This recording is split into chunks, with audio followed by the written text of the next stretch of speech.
Thank you for having me. Okay, thank you very much, ladies and gentlemen. I don't patient we want to continue for share. And we want to go straight to the interview. We don't want all doctor for too long because it's a very, very busy man. So I make say we're very, very grateful we're able to take time off in busy schedule for can join me today. Dr. SAMURA Matthew Wilson KAMARA, sir, as an economist and also a former Minister of Finance, if you become President of the Republic of Sierra Leone, what you go do for we the people in a salon for turn around what people they describe right now as a dire economic state now we country? Thank you very much. This is a very, very difficult question. I can tell you, say, it's not going to be a quick fix, and there's no quick fix in developing an economy. When the economy goes down, there's no quick fix to turn it around. And when you don't turn around, there is no quick fix in sustaining the achievements where you don't make. Now, as I still the Fed for the flag bearership of the party, I also consider what will be my policy priorities going forward as a president of Sierra Leone. So I know let the fight for flag bearership, the obscure or the overshadow my thoughts about Sierra Leone, because I have a strong passion for Sierra Leone. There are two aspects to your question. Number one, what are the policy priorities going forward after 2023? And number two, what could be the key elements, the key ingredients in the first 100 days as president of this country? Let me start with the policy priorities. For the economy, it's going to be the economy, the economy, the economy. It's going to be about jobs, jobs, jobs. It's going to be about reviving an economy where we've been, as far as we know, we've been left with a strong foundation for move forward. Unfortunately, everything is now going down in a shambles with no sense of direction. But as you consider the economy, you also consider certain ingredients which are very important for let the economy grow and sustain itself. Where I feel say, if you not consider them, the economy not be vital. It's not going to be an economy where it will be sustainable. Number one, security, the rule of law, and institutions. We all know how compromised the security sector is.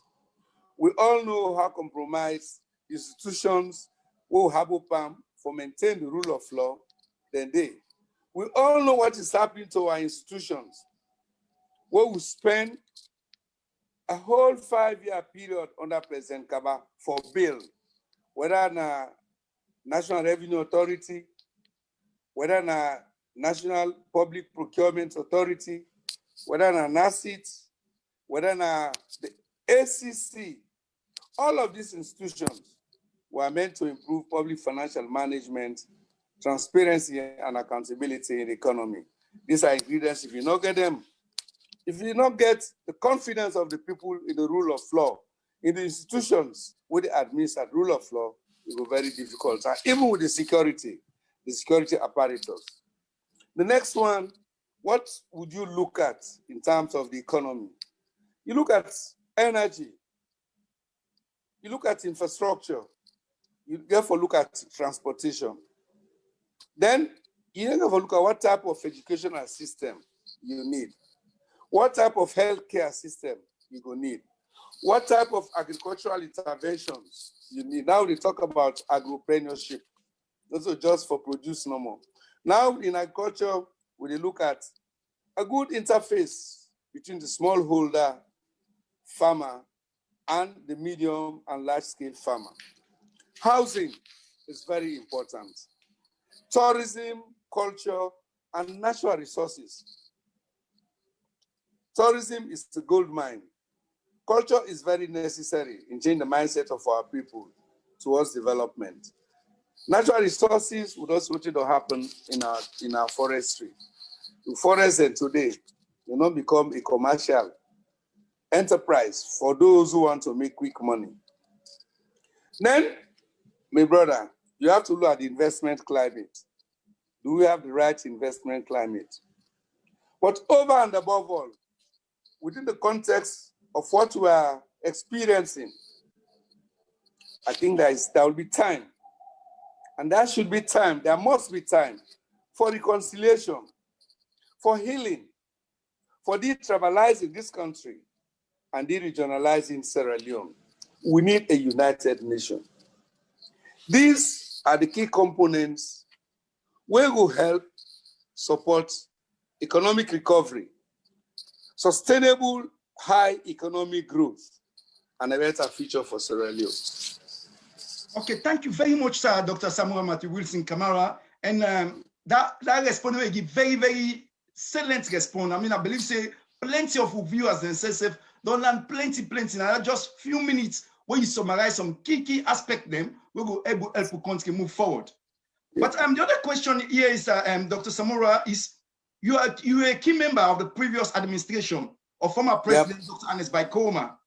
How do you see that particular administration they govern the country as compared to now this current administration they govern the country? What are the key different system we don't see where we will highlight for which they will take? Because many people are wondering, a few years back they see some rapid developments, but now what we're seeing, people are really saying the ground dry and so many issues. What are the difference? What's happening where this huge difference exists?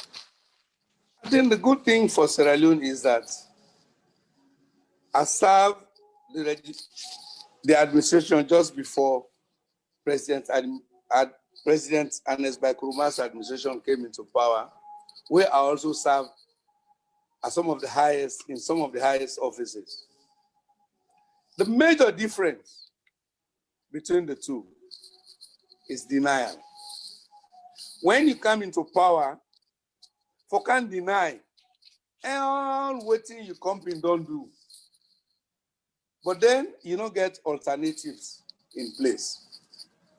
During President Kaba in 5 years, I can boast, to which I was also a central player, a key player.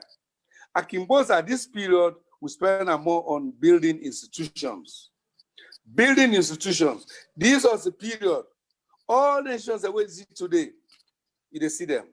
When a security reform program will be good for reform the military and the police and made them viable institutions, manageable institutions, professional institutions, non-political institutions. That was very important. It was during this period of 5 years, between 2002 and 2007, where we built all the institutions that we see today. When we merged the Office of Income Tax Department and the Customs Department. It was difficult. Today, the National Revenue Authority don't exist for a number of years since 2004.